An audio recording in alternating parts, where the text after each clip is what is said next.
Sebuah video yang menunjukkan kearoganan seorang polisi lalu lintas tersebar di dunia maya yang diunggah melalui situs YouTube. Video ini memperlihatkan seorang oknum polisi lalu lintas menilang supir bus Transjakarta. Namun aksi tilang oknum polisi tersebut mendapat protes dari penumpang dan mengeluarkan nada keras kepada penumpang bus Transjakarta.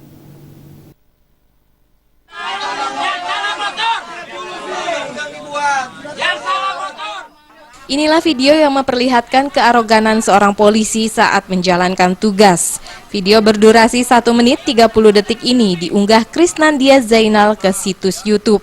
Video ini memperlihatkan oknum polisi lalu lintas menilang supir bus Transjakarta di wilayah Semanggi, Jakarta. Namun justru aksi tilang yang dilakukan oknum polisi tersebut mendapat protes dari para penumpang bus Transjakarta. Aksi tilang yang terjadi Selasa 24 Maret 2015 ini dilakukan di saat bus Transjakarta hampir menyerempet motor yang masuk ke jalur busway. Bahkan pengendara motor ikut masuk ke dalam busway dan mendukung aksi tilang ini. Namun pembebasan pengendara ini juga mendapat protes dari para penumpang bus Transjakarta. Menurut para penumpang, justru yang seharusnya kena tilang adalah pengendara sepeda motor karena masuk ke jalur busway.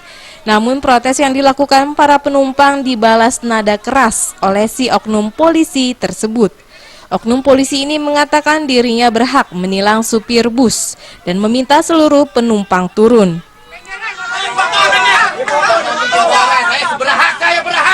Saya berhak. Saya petugas di sini, saya berhak.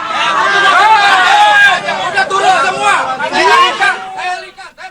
Aksi tilang ini dilakukan oknum Polantas tersebut memicu kekesalan para netizen.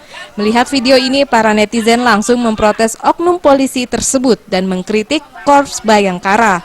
Protes dan kritikan ini mereka suarakan melalui akun Twitter dan Facebook.